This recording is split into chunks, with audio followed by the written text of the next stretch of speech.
All right, welcome to the Elite Pro.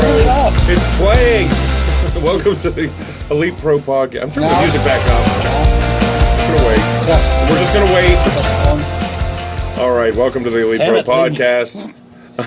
I'm Tate Griffin, joined by Jake the Machine Davis. Welcome. Joined by Jake the Machine Davis. Joined by Leslie Leatherman. Ow! Just say it. Ow! I said it. You ruined the whole beginning. Are we live? Yeah, we've been live for about 20 seconds. We're not live. It's not going to be posted till 10. You're just a lazy bastard that doesn't want to restart. We have internet. We're live right now. The whole world's hearing it right now. Are you serious? No. I didn't think so. All right. Now you're a liar, too. All right. Are we off the tracks this early? A lazy liar. As opposed to the hard-working liars we hear so much about. But on to our special guest. He is none other than Antony Atom himself. He's representing the Spartan Nation. Well, that's the problem with first impressions. You only get to make one. Yeah. So now, is it Anthony or Anthony? It's Antony, but I got a lot of people that just like to put that H in there. I don't like Those bastards. More lazy people. Bastards. But we're glad you made it. Yeah, me Yeah, too. this is a treat. This is your first time on the podcast, and we're excited to have you here. The main reason we have you here is because, would you like to? Well, because through an interesting turn of events, in the main event next Friday night in Kaiser High School, it's going to be you against none other than Abyss, former TNA World Champion. Yes. And in his specialty match, the Monsters Ball. So let me ask you this: what did you think when you found out that was going to happen? I mean, Well, I've never done a Monsters Ball match. I've never even done a hardcore match. I've been in plenty of no disqualification matches, but we all know that those are very different. And with a hardcore match, there's just so many more dimensions to it. And I know this is his match, Monsters Ball, and I have never done it, and I'm ready for whatever he's got. Do you feel like the deck's stacked against you, or is this something that you're like, the hell with this? I'm ready to rise to this challenge. I mean, what are you thinking? Yeah, I'm walking tall right now, Brian. I'm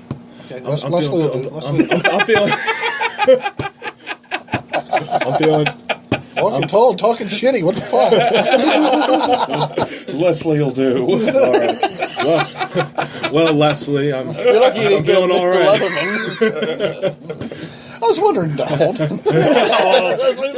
We can cut that. All right, but seriously, I mean, there's that cat. But anyway. Just for future reference, Yeah. I go by Sir. All right, but in all seriousness, because this is serious, and I will equate it a little bit to like a surprise that I had whenever I was stepping into the ring with Shane Douglas, and the next thing I know, he challenges me to an Extreme Rules match, and Right, I remember. and I'm kind of like, whoa, dude, this is one of the mainstays of ECW Extreme Championship Wrestling, and one of the guys who helped coin that style of wrestling. And I mean, I really kind of felt like, well, I'm a badass, but this is his specialty. And I mean, I'm just wondering, and I didn't have a whole lot of time to think about it. Do you think that's an advantage for you, that you've had some time to think about what you're going to do, or does that psych you out even more? No, I'm not much for the mind games. Yeah, I've been watching a lot of the Monsters Ball matches that he's had in TNA over the years, and all of them are just brutal. They're very destructive. So I know what I'm walking into. But I'm not gonna be scared. You can't be scared, especially in one of these matches where it really is a life-death situation. Right. It's a hell of a spot too, in terms of you're walking in this match, and just being in the match, I think is a pretty big deal. But Oh, yeah. what if what happens when you beat him? I mean, where does that put you in the landscape of Elite Pro and just in general in the tri-state area? I mean, on the East Coast for wrestling, I think that's puts you on the Wrestling, map. period. I mean, Yeah. this is a guy that's main evented against everybody. The TNA, from Angle to Sting to Nash to Foley, Right. and now it's Antony Atom. So I mean, you're putting yourself in some pretty good company right Yes, now. absolutely good company, and everybody knows who Abyss is. People who don't watch wrestling who've been asking me about my match. I say, I'm wrestling Abyss. Like, oh, I know who that is. He's up there. He's one of those TNA. He's just known. He's known for what he is, and he's big. He's probably about 6'7", 6'8". He's a big guy, and he's very destructive in the ring. But he's going to learn how destructive I am in the ring. And with that, talking about big, I mean, I think we would all agree you're best shape of your life. Yes, absolutely, absolutely. Yeah, about 4 years ago when I first got in the business, I was probably about 300 pounds, just fresh off my college football days. But, about 4 years in now, I'm about 22. I'm sitting a good 240 right now. So, But you're probably stronger than you were at that point too. Oh, yeah. Right? I mean, you've lost some of the mass, but you kept the muscle and increased that. So I mean, yes. I'm excited about this matchup. I think, I said the other day last week when we were talking about, we were a little disappointed about Ultimo Dragon not being able to come in, but when one door opens, another one shuts, another one opens. Exactly. And so this turned out to be an opportunity for you, the biggest of your career. No doubt about it. No doubt. Now, is this your first main event? Have you had other main event matches before? I've had other main event matches. I've had title matches in the main event as well, but most of those pale in comparison to this. All of them pale in comparison to this type of match. I remember didn't you manage Tarvin when he wrestled in a hardcore match against Shane Douglas? Yes, that was actually my first appearance in Elite, yes. Why don't you tell everybody that's listening what your very first match was, the circumstance around the first time you got to walk to the ring? Well, Oh yeah. Yeah. Who was the top of that show? I can't remember. I think it was the Nature Boy. Yeah. Nature Boy. It was a Nature Boy show, and we were in, I believe it was Altoona, Pennsylvania. Yeah. And I got into the spot that was a 6-man. It was alongside Brandon Scott and Tarvin, and I was wrestling. Was it you three? I think it's Shorty Smalls. Shorty? Yeah, it was Shorty and Okay. Good Two with of remembering us, your yeah. first match. Yes. Hey, it's 6 guys. It's a lot of guys remember.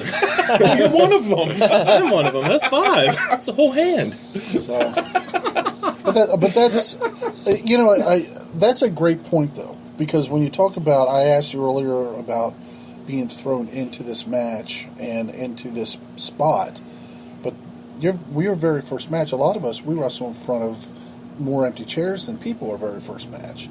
Your first match was in front of 1,000 people or more. Yes. With Ric Flair there, with Terry Funk there, with Matt Hardy there, Right. Yeah. with Shane Douglas there. Yes. All these folks are there, and then you're going up against Griffin, Jacob Shane Davis, Shorty Smalls, with Brandon Scott as one of your partners. So Yes. I mean, you were in. It was a pretty good company that day, and you didn't seem, like you didn't let that intimidate you. I'm assuming, correct? Oh no, you can't. I remember when I was told, "Hey, we might need you for this match," and I turned white. I remember Griffin turned, like, "Hey, buddy, you okay?" I was like, "Yeah, I'm cool. I'm Were cool to you wrestle." bullshitting a little bit? I was bullshitting, 100%. I was very intimidated, but I went out there. Yeah, I think I did one little arm wringer spot, and then we peeled off it toward the end of the match and traded a couple shots, and that was about the most of what I did, but I feel like I did the most of what I could. less is more in those situations. Yeah, absolutely. Always. Yes, I didn't want to look too bad. And that show, the funny thing about that was then the next night was at a different kind of arena type setting. It was in just outside of Pittsburgh. Yes. Because you were part of that tour, that whole Flair tour. Right. DJ Yes. was on that, and I mean, I just remember you setting that ring up and tearing it down and no complaining. I was like, man, if this guy's going to do it, you're going to know for sure whether he's a quitter or what, if it's just not for him or what. But man, I mean, you busted your ass that whole week. Yeah, it's got to be a little bit easier to set up and tear down that ring when you're like, I was just on a fucking show with Flair and Funk.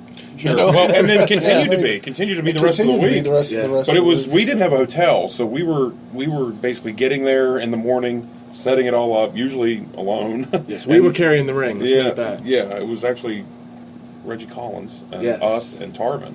And we would set it up, and then they do the show, and then we tore it down, load it up. We would drive it home, and then we'd drive back to Gaithersburg, I think the one, and then Pittsburgh the one, and Altoona the first one, and our show was right there in the middle. But Did you have an opportunity with all of that experience around to pick those guys' brains a little bit, or even just overhear some conversations? I mean, did you have that opportunity for? Oh yeah, definitely. The one I got to talk to the most, the one who I've been able to talk to, he was always open to talk, is Shane Douglas. And I have learned a lot, especially my first couple years when he was coming in about every show, every other show, and I learned a whole lot from Shane Douglas. Yeah, I have a couple of pictures of Shane and I talking, and you kind of photobombing us. Yes. Like saying, it's like you're just kind of sliding into the picture. I'm like, that's a great one to me. And is that fucking? I had to go through like 4 or 5 of them, and I was like, oh, that's the one I'll hang up, I guess. Trim it off with a pair of scissors. Now, I'm sorry. Go ahead. do you remember us? We were standing there at the Pittsburgh show, and Terry Funk was walking over, and the ring was up, and I think that guy Steve came by and said, "Hey, somebody needs to throw those ropes up," and So we went to grab him, and Terry Funk walked over, and he like kind of wanted to hold a buzz. He goes, "The ropes are already on there. They're translucent. You boys, get your asses in there and start running those ropes. I want to see you running them fast now. They're invisible. Don't let it scare you. Just do it." And we're like, "That's funny," and they're like, "Do it." Like, and I did I'm it. kidding you, boys. Get the ropes on that fucking ring. And he just walked away. That's awesome. Another guy that was very instrumental in our career when we were first starting out, one of the first name guys that we had experience to work with was the Patriot.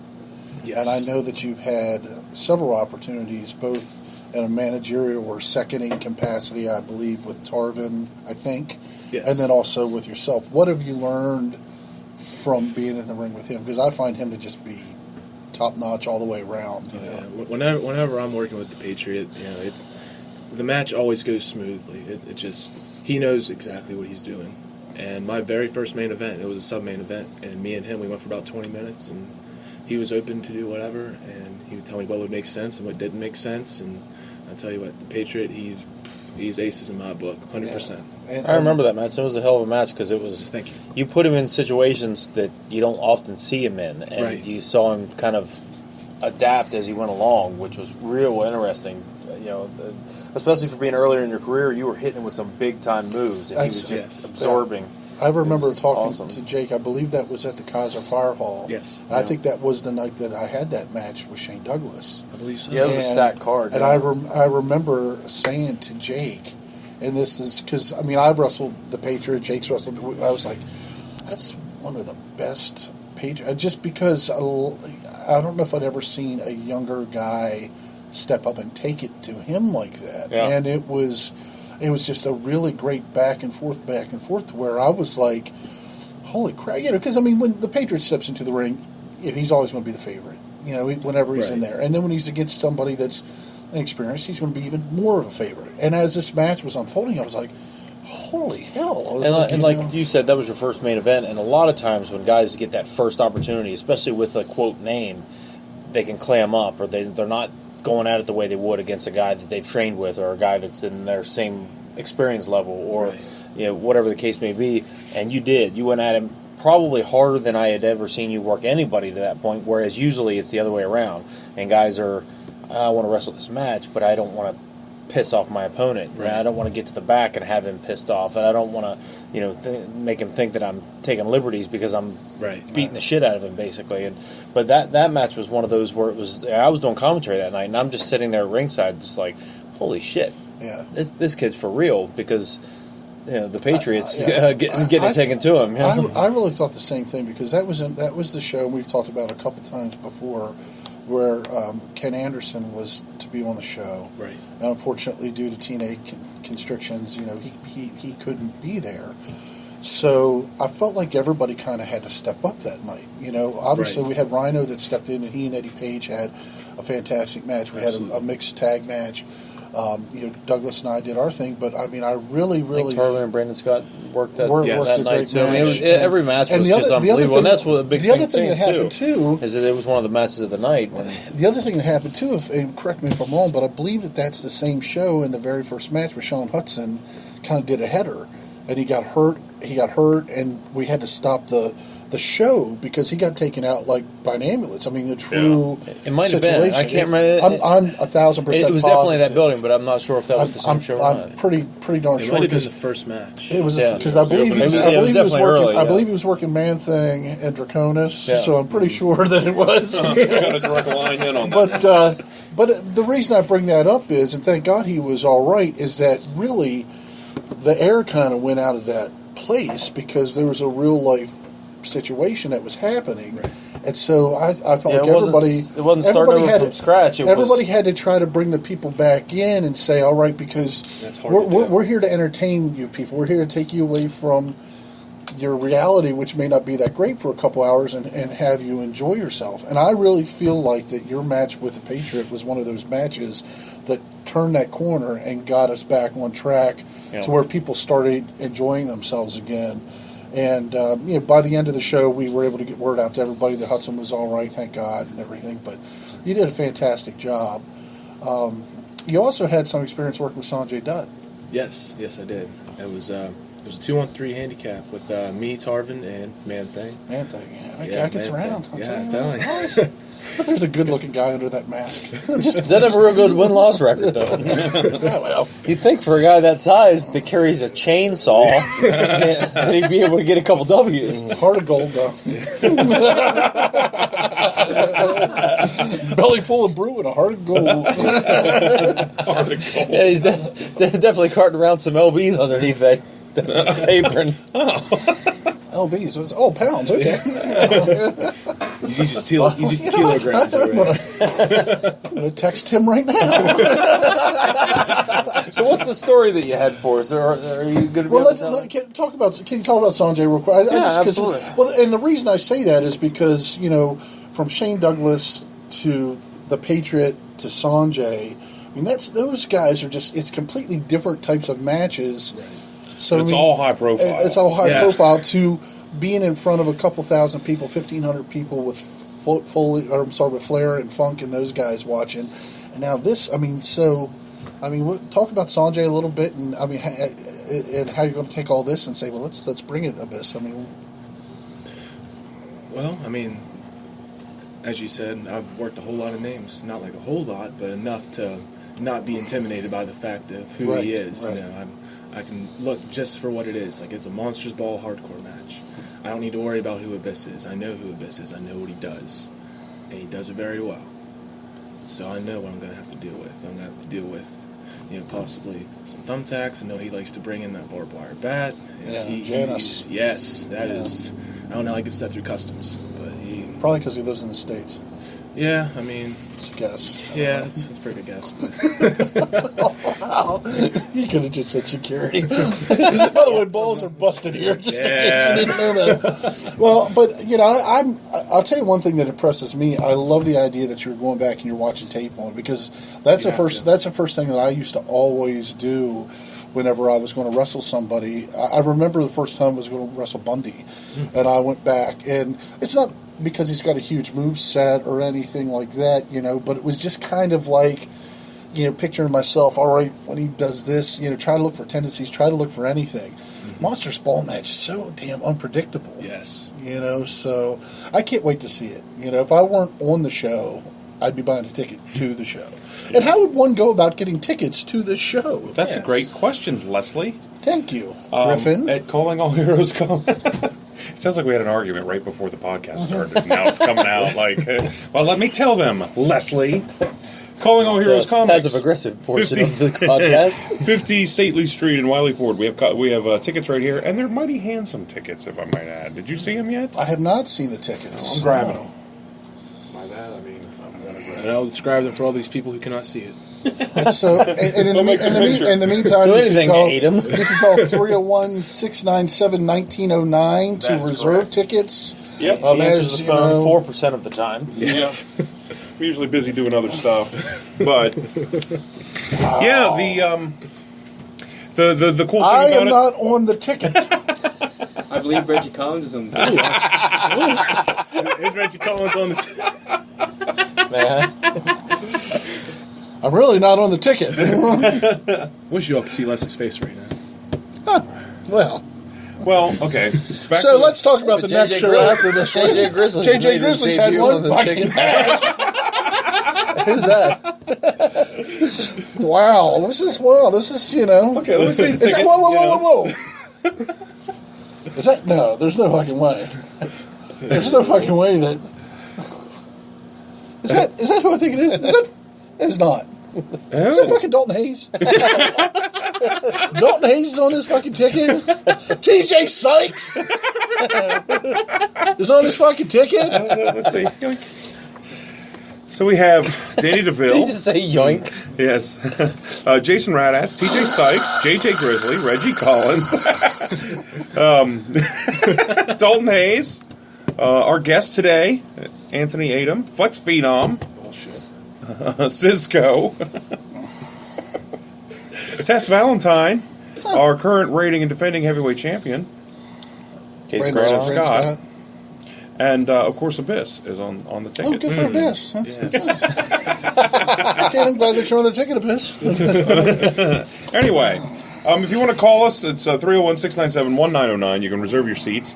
If you stop in here and actually pick them up, then you save a few bucks. They're going to be $10 for kids 12 and under, and they are $15 for adults. When you pick them up at the door, you reserve by phone. If you want to stop in here and pick them up, you save $2 a ticket. So, family of 5, you save $10 by stopping at the comic store. The fucking bruises on my shoulder blades from carrying this thing for the last fucking year, and I'm not even on a ticket. It's fucking horrible. Okay. Well, based on the level of complaining, we'll make sure that he's on the ticket next time.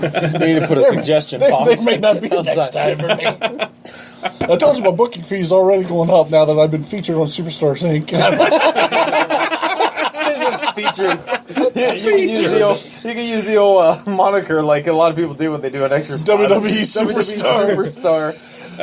My favorite part of that whole thing is the kids saying, "Hey, do you got a picture of us from the date?" I'm like, "I'm sure do. Here you go." I saved the one of the fucking Lord of the Rings with Jake and Drew pointing at me with my big trophy in front of me. And I'm like,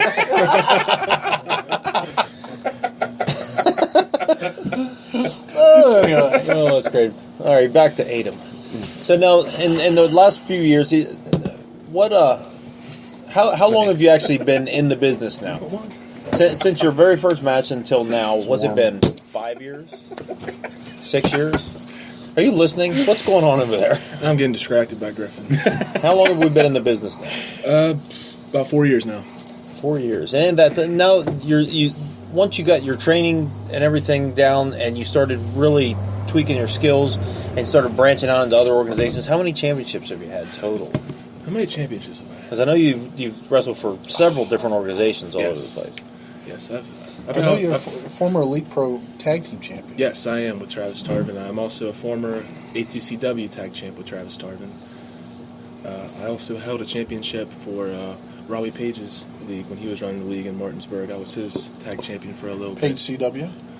Was that I don't know. It seems to me you had a great manager that led you to those titles, as I recall. Dr. Douglas Crane? No, me. Nobody great is thrown around so cavalierly. Remember the best part was that we were on Robbie's tickets. You've had some singles success too, right? Yes, I dropped about 300 pounds of excess weight of Travis Tarvin, and wow! Fucking Tarvin just takes it to the chin. I smell smoke because Tarvin just got burned. I've been doing pretty well for myself. I dropped 300 pounds. Yeah. Have you achieved any singles titles yet? I have not. I am currently the #1 contender at ATCW in Martinsburg. I have also, trash that. I was the first ever WDWA heavyweight champion in Berkeley I Springs. was going to say, I thought that I remember seeing That's LT, right? Yeah, Sliding Tornado. Yeah, Sliding Tornado. Obviously meant a lot to you since you couldn't remember it. Your only singles title to date fell by the wayside. He couldn't remember 2/3 of the team that he had in his first wrestling match. Very true. I'm sure to just think that, You're cramming so much in there because you're such a dedicated competitor that you got to make room. I heard. I did wrestle Sanjay. Did you make the tickets? You're the one who forgot to put me on the ticket. All right, so I'll stop talking about the tickets now. Now, were you the one that came up when we were doing one of the Halloween signings at the mall? Did you come through and introduce yourself to everybody? Was that DJ or was that Josh McMahon? I remember we were up there at the mall. Remember we did the signings up there at Center Court right around Halloween time? Yeah, I remember. And somebody came up that was looking to start, and maybe it wasn't you, but I felt like it might have I been. knew Tarvin had signed up the week before that. I seem to remember the first time you came in was at that fire hall in Kaiser. Was that? Okay. Remember, didn't Tarvin bring you in? You kind of helped us that day because it was you and another guy. There was a guy that was really big, and he showed up. They both came the same day. I was like, "We're great," and that was the first time we said, "Do the whole day, set up, and then decide if you want to do it." Well, that kid was like, "I want to do it," blah blah blah, and put the money down. And then he starts, and then we took a break to get something to eat, and about an hour later, he wasn't there, and his mom called me and said that he had enough and he didn't want to do it anymore. Huh. I said, "Well, you can come by and get your money. You can come by and get his money." She says, "Well, he's kind of embarrassed." I'm like, "Oh, he kind of should be." She said, "Well, I just think maybe I could come by and get it." I went, "I can't give it to you. He's the one that gave it to me. I'll give it to him." And she's like, well, he's really embarrassed. I went, is he embarrassed enough to come by and pick up a couple $100? Because it's here.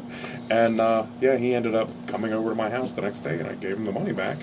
But it was kind of like... Well, you know what? It's not for everybody. It's not for everybody. And, at least, Did you ever do anything in the Ring War shows that we were doing with Nikolai? Did you have any run-ins? No, the time you guys were using Nikolai, that was about right before my time. Okay. I always kind of equated you with that time frame, though. That it was pretty close. I was after at the tail end. That was a Tarvin. Not to interrupt you. Sorry, it was Tarvin and Cordell. I think. And who was the other Russian? The Russian guy that came in. Christopher Koloff. Chris Koloff. Yeah. Thanks, Reggie. It was Chris Koloff and Tarvin against... The Mike Tenay of the podcast sitting over in the corner, waiting to fact check this. There's Chris Koloff on the tickets. I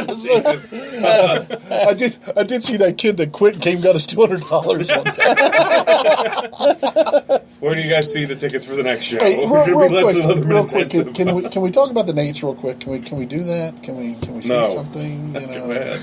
I mean, I just want to give a shout out. Sure. I mean, as you guys know, Rick's basically my hero. Your spirit animal. But Rick's Pretty much your favorite animal. Rick started wrestling. I believe he started in '71. Started that training camp at like '71 or something, which was the year I was born. And so he's always been. I've never had a life without Ric Flair. Is the point that I'm making, and he's the reason why I ever decided to step foot in the ring and try to do this. And I know that he's influenced generations and everything, but I just want to give a shout out to he and his family and hope that he can pull through this and kick out one more time, because I know he's going through some stuff. And everybody's been... my phone has been blown up by people, not more so than Reggie Collins, but people like it was a family member to me, because I think everybody that knows me knows how important Rick has been, a big part of my life. And what's your car called? The Flairmobile. It's the Flairmobile. Why? Because I drove Ric Flair around in my car, and he sat in the front seat, so it's officially the Flairmobile. So, but anyway, he's been a huge part of everything that I've wanted to be, and so hoping he kicks out. So prayers to the Nature Boy and his family, and yes, for let's see sure. what happens. Absolutely. So now let me pick everybody back up and tell you what happened last Thursday. Here we go. All right, so this is a true story. It has nothing to do with wrestling, but it does have to do with an ass that almost got kicked. So, So as long as there's some violence, Yeah. we gotta... This wasn't Eddie, was it? No, threat of violence. The guy that hit the lady the week before? I just told you guys last Thursday that a fucking camera crew ought to follow me around, because my life is that fucking interesting. so I went back to bed, went to bed on Thursday. This is Thursday going into Friday morning, the day after we do the evening after we do the podcast. And my wife had fallen asleep on the couch in our living room. And I've got 3 dogs. I've got a little 32-pound dog. I've got a black shepherd, weighs about 110, and I've got a Great Dane named Legend, weighs about 140. About 20 till 3 in the morning, my wife comes rushing back to our bedroom and says, "There's a man on our porch." And the porch is right on the outside of our living room. Now, for those who don't know my house, and you better not, there's I have a front porch, but then I have a side porch right next to it that leads to the kitchen, where our kitchen door was unlocked. So if this guy would have tried the kitchen door, he'd have been standing in my kitchen at that point. All right. But he jingled the handle to the front door and tried to get in my house. At 3 in the morning. At 20 till 3 in the morning, and my wife came back noticeably upset and like, "Hey, there's a guy out." And I mean, I'm a little bit disoriented. I'm like, she said that. So as I go out, my dogs are going fucking crazy. I mean, they are bouncing off the doors. They're going nuts. And she told me, she said, because she was woke up out of a dead sleep, so she opened up the door just because she heard all this commotion and stuff, and there he is. He's standing there. Oh, my God. And so she went to pull the door shut. He goes, "Whoa, whoa, whoa, will you call me a cab?" Well, our neighborhood is off the beaten path. Yeah. So you don't get there. Yeah, there's an interstate, and that's it. Yeah, you don't get there unless you're looking for shit. And it comes to find out that the road right down the street, somebody had been going through cars and stuff like that, so he kind of meandered up and around and everything. So I look out the front door, and I don't see him. So then I go to the side, the kitchen door, and open up. He's fucking sitting on my stoop. And I went, "What the fuck are you doing?" He goes, I'm waiting for a cab. I went, you got to go right fucking now. And he goes, he got up and he left. So I told my wife to call the cops because we have 2 widows that live right next door to us. But I said, call the cops. And I was sitting there thinking, and I mean, my adrenaline is going at this time. I just woke up. My wife's freaking out. My dog's going crazy.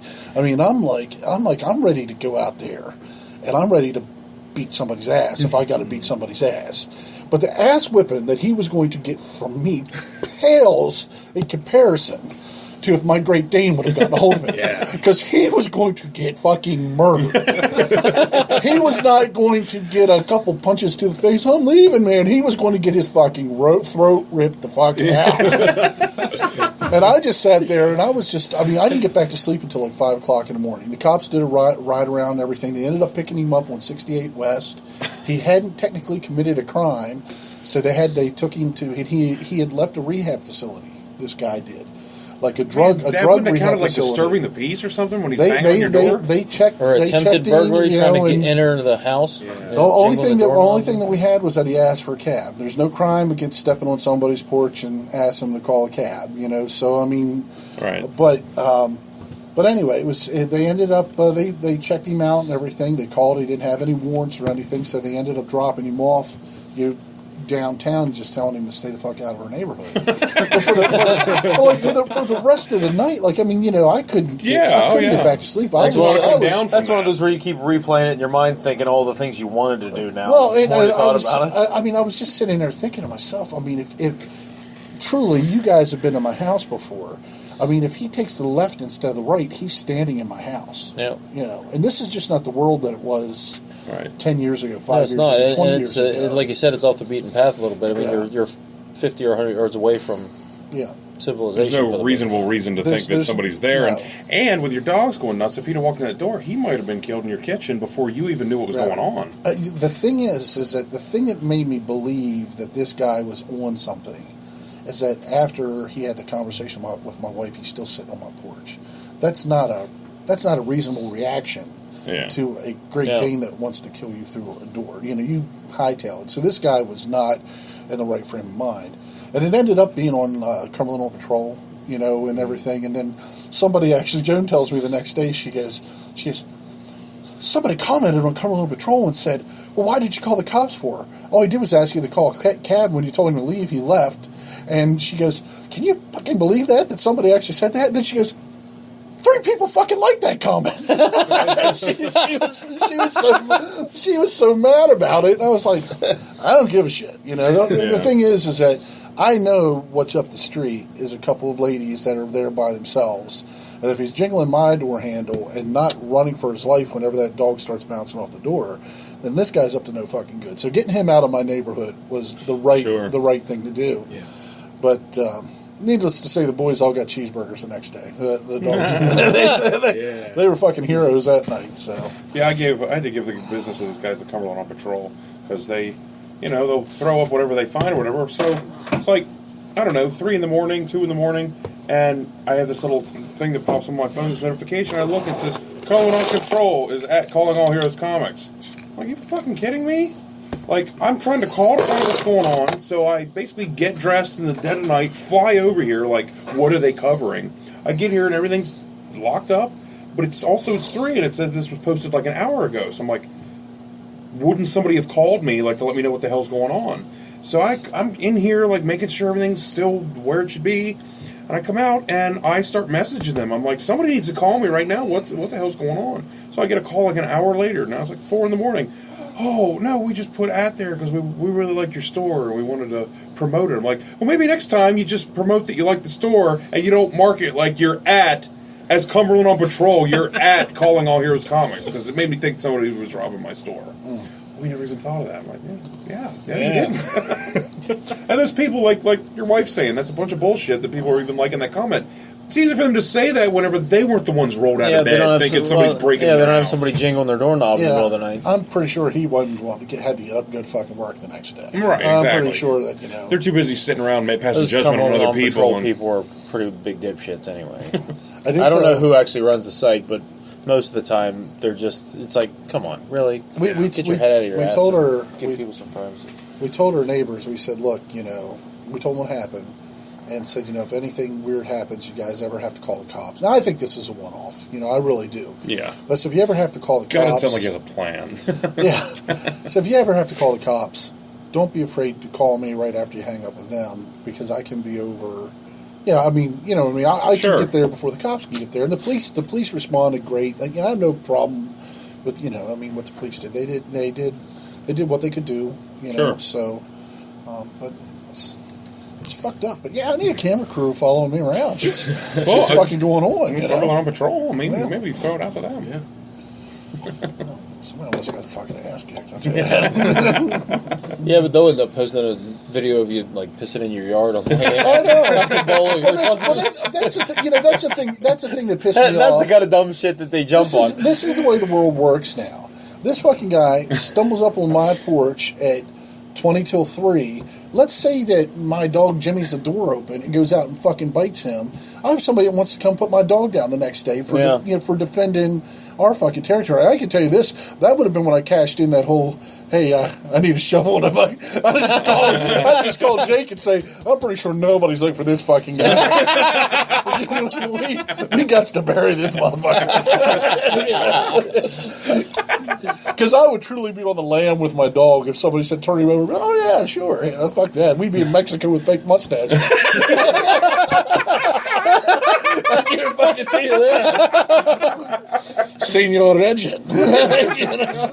Fake mustache. Mine might be real. I don't know. You get the point. So anyway, Adam, can we steer away from Leslie Leatherman's life? I'm telling you, shit happens. Crazy stuff happens. I'm telling you. So. And speaking of crazy stuff, Antony Atom. Yes. What's the craziest match you ever had? Like, what's just the most? You're walking in, you know you're having a wrestling match, but then you get out of there like, oh my god, I can't believe that happened. I'd say it was probably about a year ago, and it was in Berkeley Springs.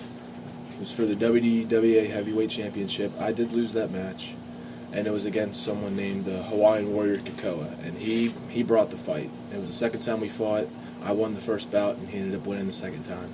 And it was a no disqualification match, and he brought it to me. I tell you, I took probably about 5 or 6 chair shots. I had to dig down deep toward the end of the match. I was going for a headbutt off the top rope like somebody else would in this room. I'm not sure. Thank you. Who do you think I stole it from?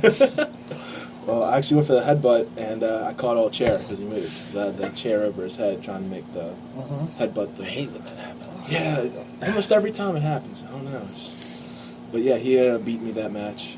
He ended up super kicking the chair onto my head. So I ended up taking about 8 to 10 chair shots. I really don't remember.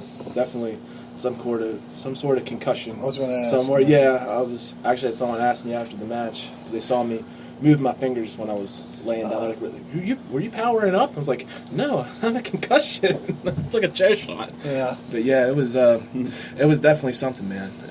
I remember most of the match, and I've watched it back.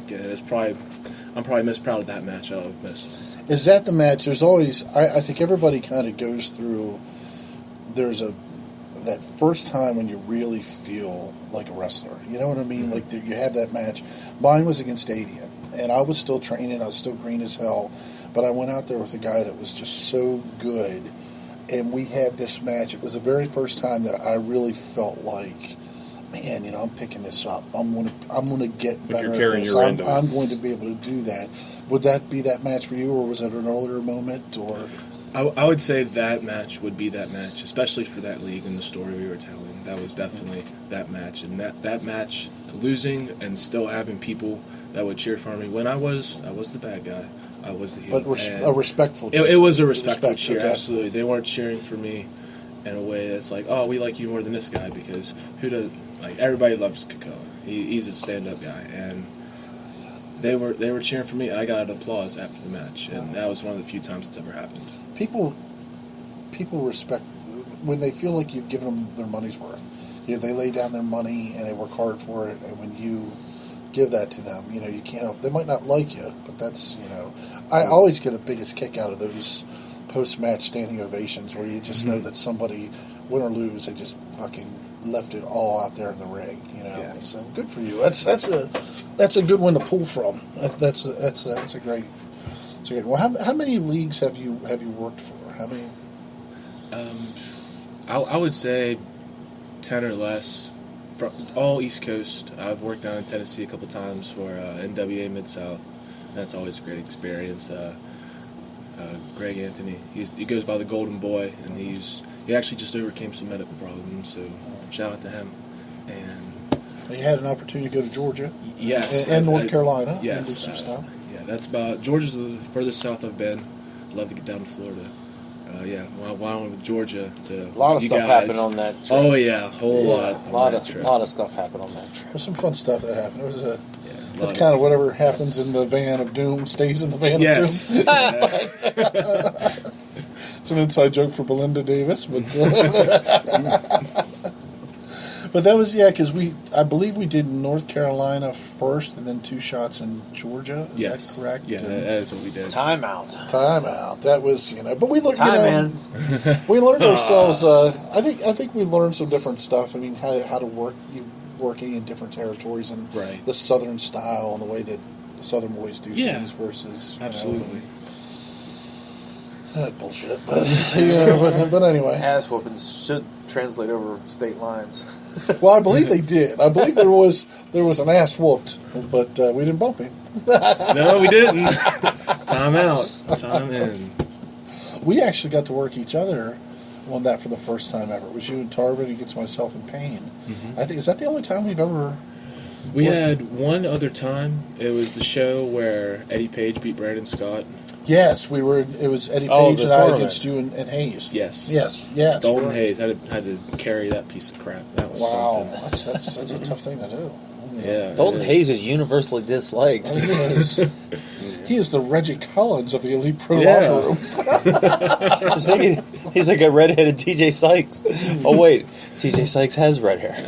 Interesting. Well, that's pretty awesome. Yeah, that's pretty awesome.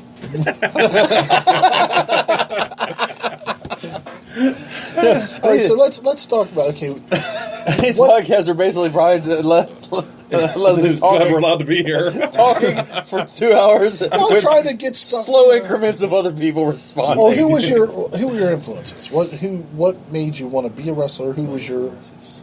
Well, I later found this out when I first made the decision. I told my dad right after I tore my MCL twice in the same season. It was my freshman year of college. Where were you going? I was at Alderson Broadus out in Philippi, West Virginia. That was their first year that they had a football team. And I ended up getting hurt about halfway through the season. And I re-injured myself, and I quit just to rehab myself, just to get away from it all. And I ended up finding wrestling. And I was talking to my dad, and I said, "Hey, Dad, I really want to do this pro wrestling stuff." And he said, "It's funny you said that, because my dad, my granddad, his dad, actually helped run a league back in the 70s that was later sold to Vince McMahon Sr., which therefore became WWF. So my dad was very big on not watching WCW in the house. He was all WWF. So my lack of WCW knowledge is from that. So I am all pure WWF, and I've gone back and watched a lot of WCW, but I wasn't almost allowed to watch it growing up, just because of that. And I always thought that was super cool. Yeah. Well, it's you can always tell the age of somebody when they're WCW. They don't mention NWA, so you could always tell. But so who did you like? Who did you gravitate to? What performers? My absolute favorite is The Undertaker. Wow. Absolute favorite. Absolutely. Yes. Newer blood, younger guys. Randy Orton, absolutely. I grew up on Edge. I know some people don't like Edge, but I absolutely. That guy, he doesn't like Edge, but I love me some Edge. Yeah. Wow, I was wondering if you could say that a little gayer. There's a story out there. Speaking of The Undertaker, whenever the streak was still live and well, there's a story out there that Abyss was actually contacted by WWE to come in and be one of the guys to take on Taker and part of that late run that he was doing. I did not know that. So I don't know how much merit there is to that. Although I have heard him say that in interviews before, that he was actually called out to do that. So I mean, that was for what it's worth. That's kind of neat. And I think that that monster gimmick. Obviously, he's known as the Monster Abyss, but he favors probably more of a Foley type style than a Taker type style. But you're still talking about these super heavyweight guys that are great workers, great legendary guys. And well, when you look at the chemistry that Taker and Foley had with that style when they did do those types of matches, that would have been a perfect fit for him. I think with Abyss being so much bigger than Foley is, I mean, Foley's deceivingly tall and a big guy, but I think Abyss is significantly bigger. So I think that would have been a great matchup for Taker. Well, and the other thing too is that Mick's body was so beat up that Mick doesn't stand up straight. Yeah. At least he started off at 6'6", but he was like 6'4" or something like that when he finished. I mean, Abyss would have been the young monster coming in. So probably been eye to eye. Would have been eye to eye. It would just been a great matchup. Yes. But he's one of those guys that I've always thought that he's. He had fantastic. You see, he went back and watched fantastic matches with AJ Styles, fantastic matches with Kurt Angle. I mean, and Sting and Hogan. Yeah. And did he ever get to mix it up with Flair at all? He in the very first when TNA first went live, I believe that it was Flair and Styles against AJ and Hulk. I think that was one of the very first. And I think Jeff Hardy. I think he did some stuff. I'm sure he did. So I mean, it's a lot of WWF. Abyss and Hulk and Flair and AJ. Is that what we said? Yeah, it was Hulk and Abyss were the babies, and Flair and AJ were the heels when they were doing. And probably Hall and Nash on some level. At least Nash. I don't know. If that's the thing. Is there's top shelf WWF guys that just didn't happen to be there at the time. But, yeah, absolutely. I mean, And then he also showed, I think, another side of himself as the entertainer, doing the Joseph Parks angle, and just really kind of showed what I'm talking about. Showed that comedy side to him and everything like that. But I think that's pretty awesome. I would love to see he and Taker hooking up though. That would have been awesome. But now I'm going to get to see him hooking up with Anthony Atom. I'm sorry, Anthony. Yes. Anthony Atom. I don't want to be one of those damn H people. Right. So where did the discus clothesline come from? Is that something that you had in your head that you wanted to do prior to starting wrestling, or do you see somebody do it and all of a sudden it was like, yeah, that's for me? Well, I actually tried it out when I was training in my early days, and I was training under the tutelage. All 4 years ago. It was in a weird time frame to where Elite didn't have the ring. It was after the fire. It was that weird time frame. Were you still a teenager? I was 18. Yes. Yes, I was 18. So I tried it out in practice. I remember someone told me, I'm not going to mention the name, they told me that it would never work and no one would ever care for it. And then I was like, okay. So is this somebody that was in the wrestling business that told you that? Yes, someone in the wrestling business. Oh, I got to figure it out now. Okay. Yeah, we need to know who it is. So you better start. Anyway, I was told that it would never work, and then I said, okay, well, I'm going to go try it somewhere else. And then I went and tried it on a show, and I remember Jake coming up to me after I did it, and he said that discus clothesline was incredible. And I was like, okay, well, I'm going to value Jake's opinion more than this other person, so I'm going to keep using the discus clothesline, and it's worked for me ever since. Now, where did you get the idea for the thumbs up, thumbs down thing? Because I really like that. Well, what a dick. You can shoot. Go ahead. Okay. Well, I got contacted by Mr. Leatherman, and I had a few soda pops, and I went on this little couple soda pops, and he said, it would be a great idea if you did a thumbs up, thumbs down, as in time to live or die. And I said, okay. So I started doing the sideways thumb, and people would just start going thumbs down, like, yeah. So I started yelling, and I've always been a big Rocky fan. So I wanted to throw in, if he dies, he dies, which is one of the best quotes from Rocky. Right. So I love saying that whenever I have the thumbs up, thumbs down. If he dies, he dies, thumbs down, discus clothesline. I love it. It's great. Now was the discus clothesline, like, did you mention this to the person that didn't like the idea, or did he see you do it and say, that looked like shit, or I mentioned it, whatever? I mentioned it, and then I did it, and he still said it looked like shit. And then about 2 weeks later... Was that the first time you had ever tried to do it in a match? I mean, is it possible that it did look? I mean, did it just maybe not look as good? It's definitely a timing move, and you Yeah. were probably at 18. You were extremely green, Right, I really was landed fresh on. out of the gate. Who was I landing on? I want to I say. can't remember the people in my I wanna first say- match. I want to say, yeah, exactly. Probably that shitty Tarvin. Yeah, shitty Tarvin. The 300-pound bag that I dumped off. I want to say it was Chris Gatton. That's what I want to say it was. I only say because Shane's a straight shooter, and if he doesn't like something because it looks shitty, he'll tell you. Yeah. But if he does like something, he'll tell you. Yeah. So I don't think that he said, this kid's got a lot of potential, so I'm going to No, I don't pull think the that rug was, out from under I don't him. think that was Yeah. it at I all. think that it was more, and then whenever I saw it, you had already been a little more seasoned, and I think that it was a good learning experience. I think I think to throw it in a basket and say that'll never work is something you could never do in wrestling. So Right. there, I would disagree with him 100% because there's things that I've tried to do in the first time, or the first 10 times, or 100 times I tried it, didn't really look that good. And then all of a sudden, it hit, and then it stuck, and then it was like, yeah, okay, I got to do that every match because people loved it. So and Right. that sounds like this situation here, It does. and that happens, and people understand And that. but- if I could just psychologically think about it, if you're 6'5", 6'6", and you're wrestling Chris Gatton, who is much smaller than you, and his game is a speed game versus the power game, Right. for you to take the time to do the spin to hit a smaller, faster guy, It might not look- why would you spin around to hit this guy and give him a chance to move versus just, So I mean, personally, like, you and Griff had a match not too long ago. Yes. And against a guy of his size, or against a guy like Abyss that you're going to be taking on, it just looks devastating, And it's kind of like that true, like, wind up, like it's that propulsion to just take somebody's head off, like it's that full head of steam and everything. So Right. I could kind of understand against a smaller guy, if that was the first time that somebody saw it, that they would be like, hey man, he ought to be able to move out of the way. But of if that. anybody, especially people that know what they're talking about, sees it now, it's Yeah. the evolution of it and the timing that you've been able to work on and get it down pat.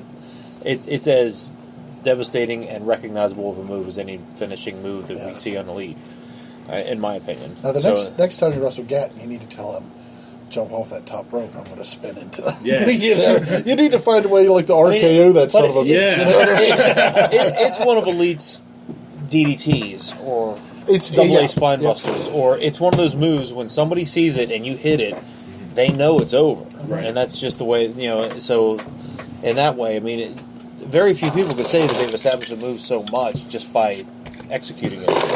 And That people know it's done. Like, oh shit, it doesn't matter who they hit. I've always been a big fan of a move that you can do to anybody. Right. I mean, Yeah. if you slide you into any era of the WWE, you could hit that on Rey Mysterio, or you could hit it on Yokozuna. You know what I mean? It's not a move that there's certain moves. Well, I can't. If you got to pick a guy up like the go to sleep, And especially in the last couple years, there's nobody that I see anywhere on the horizon that's going to stay on their feet from it because you throw it with bad intentions. Yeah. Yeah. And that extra momentum of doing the spin, that's what you want Yeah. because they don't have the option. They either try to get out of the way, which usually doesn't work, or they stand there and try to absorb it, which never works. Yeah, it didn't work at all. And I'll tell you what I love about it too. And this is just I just think it fits with the character, because I think of like Rome and Sparta, and that the discus was part of the first Olympiads, and just there's so much to it that lends itself to this character. And I think I said this last week. You have you're one of the few real characters that are in Elite Pro. Yes. And I don't think that wrestling needs to go back to like the early 80s when you had Duke the Dumpster. And I don't want it to be, I don't like it when it's crazy cartoonish. But when you've got that one person that stands out, that's committed to their character, you know what I mean? Yes. And that's what makes you unique.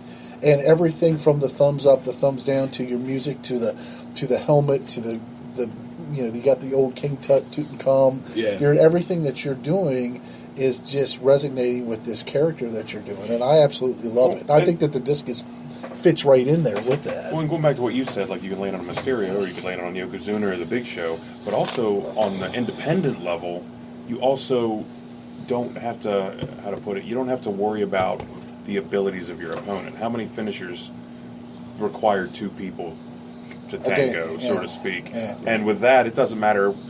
You can be wrestling somebody in their first match, and you're still going to destroy them on that move. They're not going to be able to make it look shitty. No, I'll let them. They can look the other way with their back to you, and you can still execute it. So Right. I have actually hit it on someone's back before. I've hit it on R.L. Smith's back before. Good. Was he wearing the cape? He was wearing the That's cape, awesome. yes. So he was actually draped in the cape when he fell on So the that ground. cape didn't do shit for him. No. Superhero. I love the cape. I hate the cape. I love You the love the cape. cape. The cape. There's a petition Polar going opposite. around to get rid of the cape. Yeah. Well, that's great. And I where did you get the helmet? Where did I get the helmet? Because this is just, if I could, I mean, it's got some crazy weight to it. Yes. I mean, it's not like some costume, He theater. hammered it out in the forge, man. That's Where what did they you get do. that helmet? I actually got it at Calling All Hero Comics. Off of the head of a gladiator. After I discus clotheslined it. No, he actually... He was so fucked up, he wandered up on Leatherman's porch afterwards. No, he bought it here, actually. Brent Rage. One of the Rage? Not Brent, I'm sorry. Dan. Dan Rage. Dan Rage had it. He brought it in. All right. Well, that's pretty neat. So that's good. So you've put a lot of thought into this. Yes. So what's your end game? I mean, what are you thinking about? I know you don't want to look too far past this match, and you shouldn't, because this is a big. What's some foreseeable goals that you're Yes, setting yeah, for like- yourself? and like, who do you achievements wanna that you work? hope to Yeah. get in a 1 year, 5 year plan, ultimate goal, finish line kind of thing? Well, I definitely want to become champion in as many places as I can. So I definitely see myself being the Elite Pro Heavyweight Champion within the next year. I see myself being the Heavyweight Champion in every league that I work for in the next year, because I feel like there's no one that can stop me and there's no one that can top me. Nice. And you're in this to make this your career, right? Absolutely. This is how you're going to pay your bills. Yes. This is what you want to. This is what's going to make me happy. Yeah, I love it. I love it too. Oh, yeah. That's why I'm doing it. Yeah. But I love that I love to hear that from you. I really do. I think your name comes up quite often on these podcasts. I don't know if you listen to them or not, but you should. You put it over all the time. Yeah, I love it. You can sift through As soon Leatherman as I and put don't hear my himself name, I'm over. going to quit. Well, who on the roster right now? Who's somebody maybe you haven't worked that you want to work with, or I mean, I have never worked with Brandon Scott other than us tagging together in my first match. So I would love to really show him how far I've came in these last 4 years. Yeah. And so show him that I can bring it. And I know that you guys have touched a little bit earlier, but now that you've kind of gone through a rebirth with Antony Atom, Yes. when was the last time that you and Bodie Williams wrestled each other?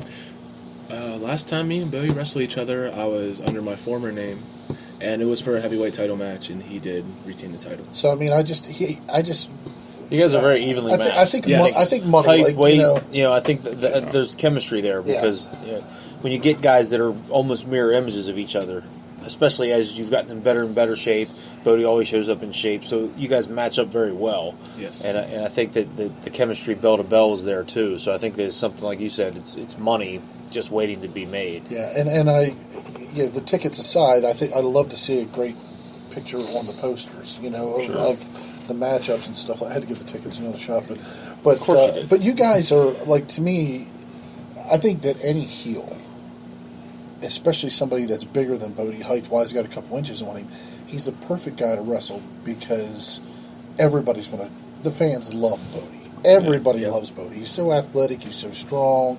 Sure. I mean, he busts his ass. He puts on 5-star matches all the time.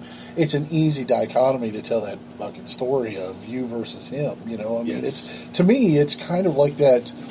Whenever they did that Taker Warrior thing, you know what I mean? Remember that thing. I mean, you guys would just, because If I'm not mistaken, you guys have in the past compared notes on working out, training, dieting, all this other stuff. So there's another thing that would actually kind of connect the dots with you guys to be a much more evenly matched up, because you know how he trains.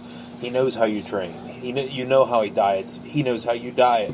He knows how you guys work in the ring because you've trained before and everything else in the ring. So when you're looking at all the different facets, it's one thing to wrestle a guy one time and say, oh, okay, well, I can go in there with him, or I know what he's bringing to the table. It's another to do all those things.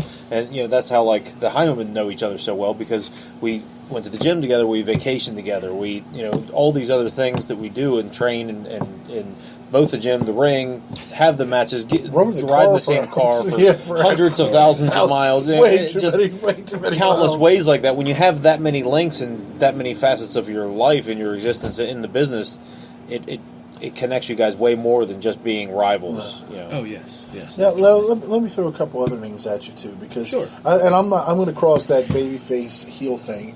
Jason Raditz. Have you ever wrestled Jason Raditz? I have never wrestled Jason Raditz on the show, but I will tell you, it'd be the best damn match that you'd see in an elite show if you put me and Jason Raditz in a match together. Wow, that's a pretty bold statement. Yeah, it really is. Jake the Machine Davis. Did you guys? You've never wrestled each other. I don't have think you? we've ever been in the ring ever. No, we have not. That's another one. I just Flex Phenom.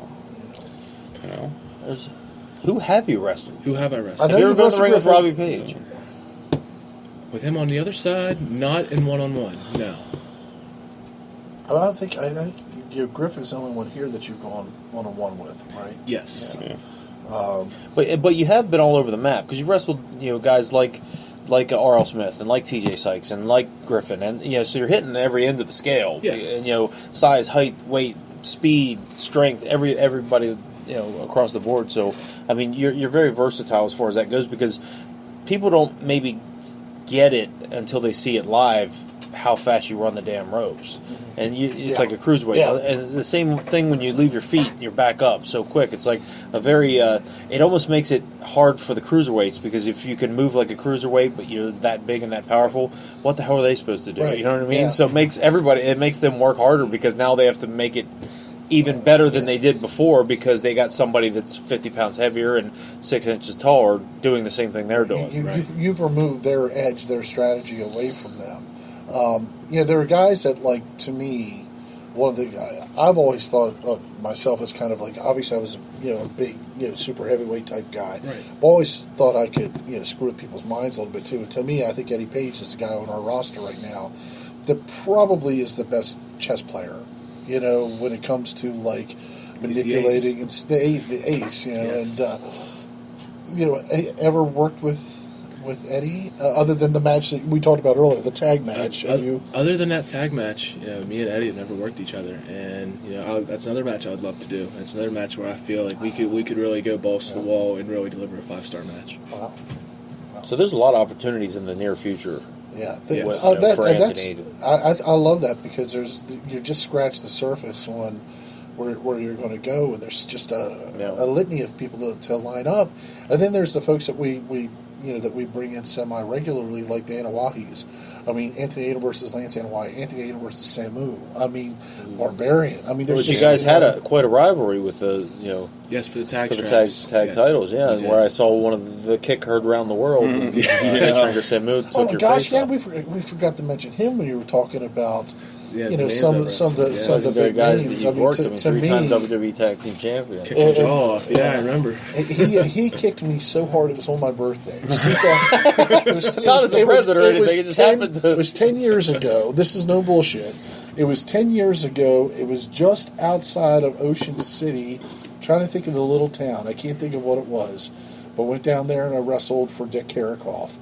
And, I did that whole whip to the corner, and I thought I fucking got Sam. I mean, I was like, because, I'd actually got the better Sam once or twice. Awesome. And so I was like, I fucking got it. He hit me with that kick.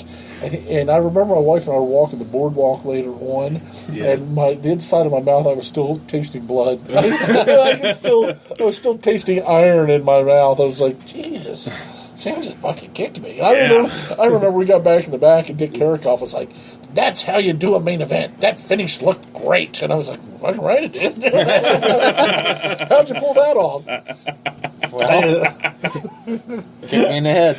I remember, how Sam does that ass thing in the corner, like, it's a Samoan kind of trademark. They hit you with a big splash or a big clothesline in the corner, and you drop down, and then here they come to do the big ass thing. Mm-hmm. And I remember the first time he hits me with that clothesline in the corner, and I take the ass bump. I was there. I saw it. I take the ass bump, and I'm sitting there, and I was like, and as he's running towards me, I'm like, I've always wondered how he did that shit without fucking killing somebody. I'm like, I can't wait to see what the trick is. And he comes running, and he hits me as hard as he fucking can, and about fucking kills me. And I'm like, holy shit. We get back in back, he goes, brother, you got to get your head under that second turnbuckle. My head fucking rested. That's how he does it. Rested on the turnbuckle. I went, under the turnbuckle.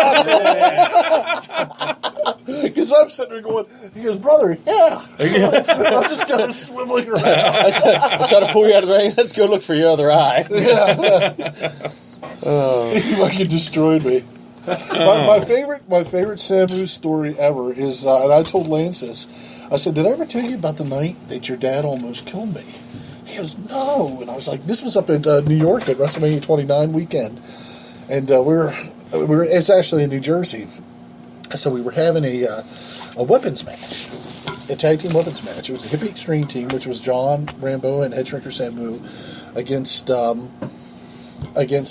Jake and I.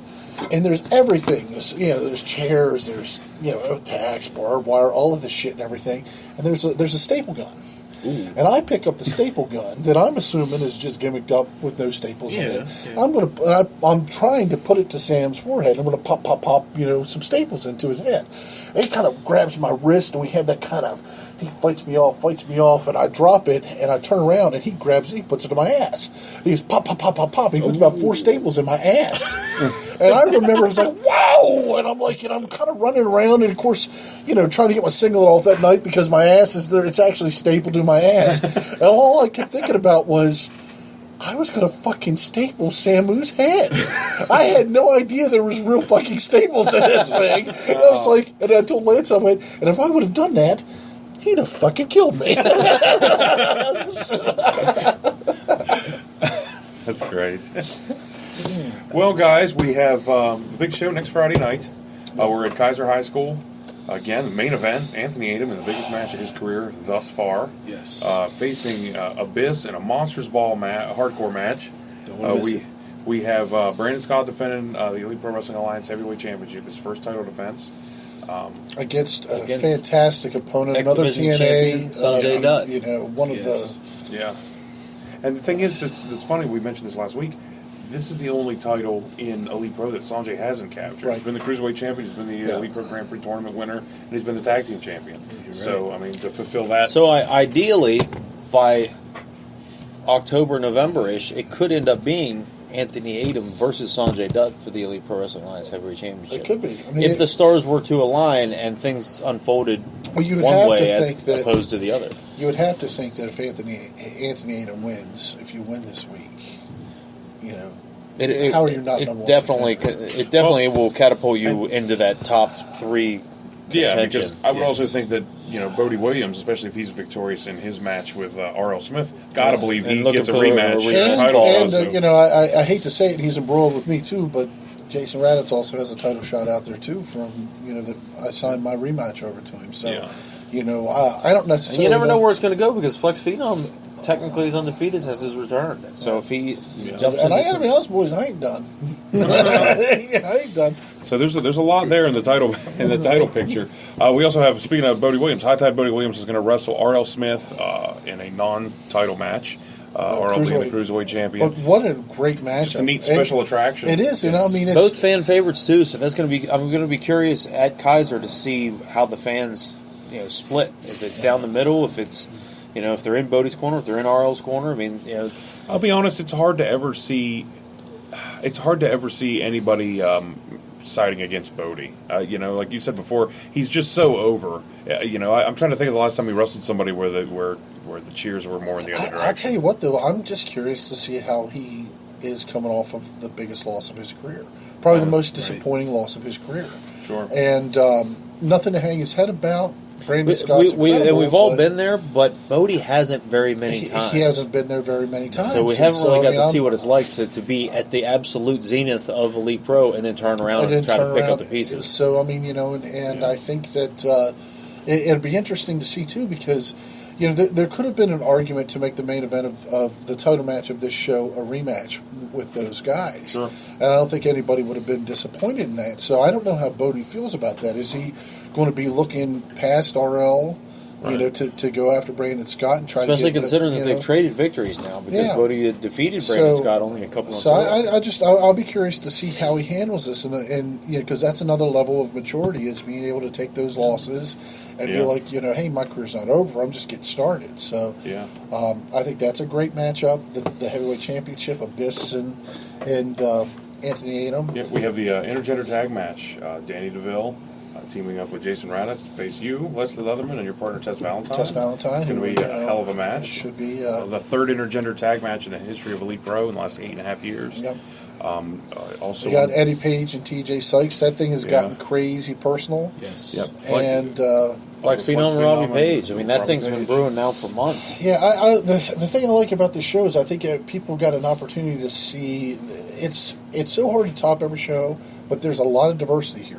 I remember Mick Foley used to compare wrestling to like the circus, and if you don't like the high wire act or the trapeze artist, you might like the human cannonball, or you might like the elephants, or you might like the clown that makes you laugh. Right. But we've got this Monsters Ball match with you guys that's going to just be crazy intense with whatever you can possibly get your hands on. Absolutely. Anything goes.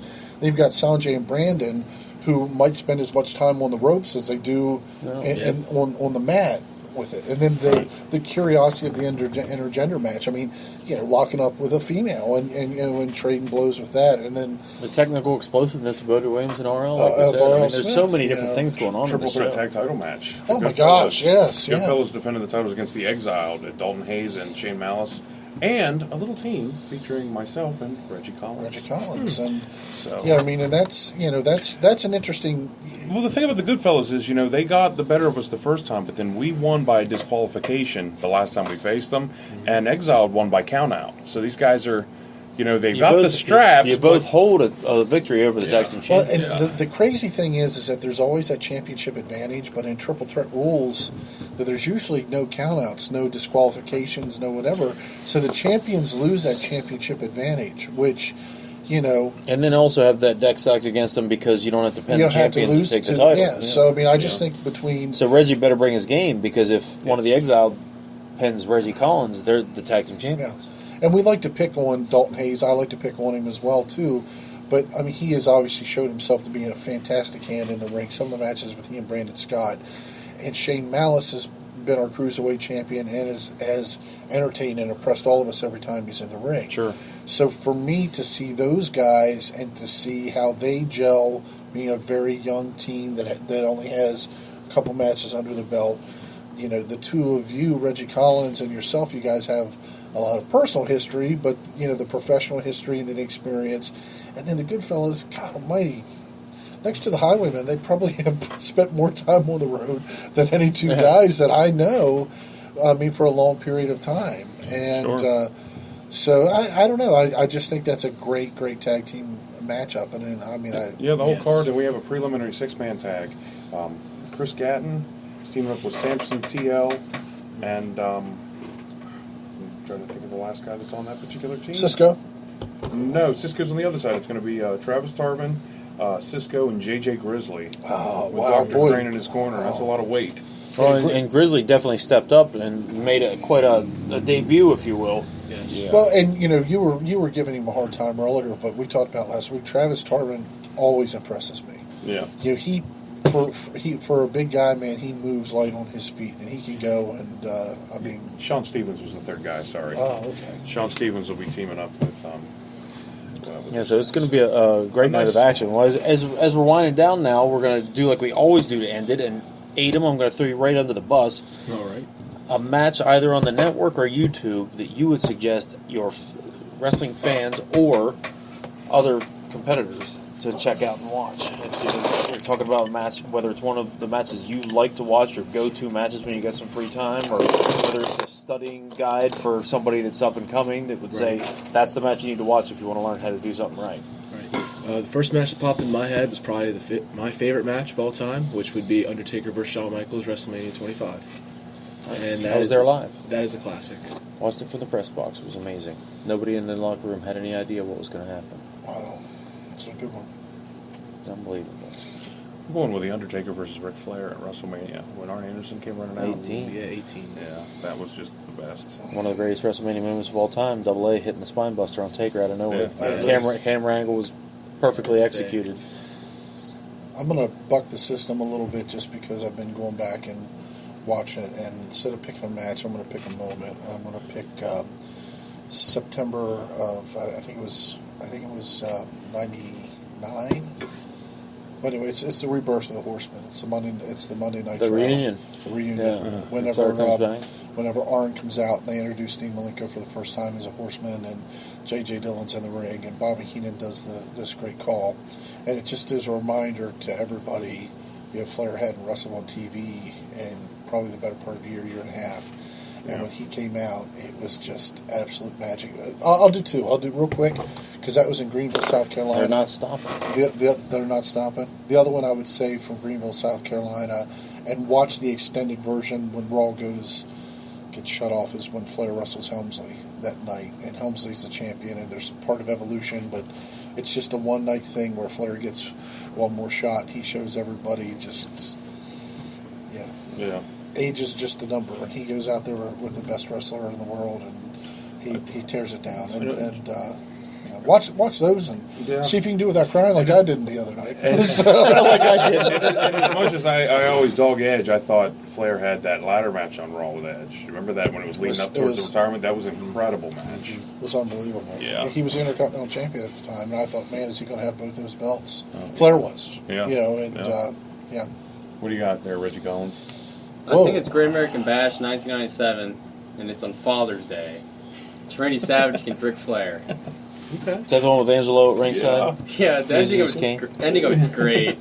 What happens at the ending? Well, at the ending, I believe they hit Savage with Angela's cane, is that right? Do you remember the call Bobby Heenan does? Yeah, he goes, back, Happy Father's Day, Angela. Want for a present, you get a wheelbarrow and haul your son to the back.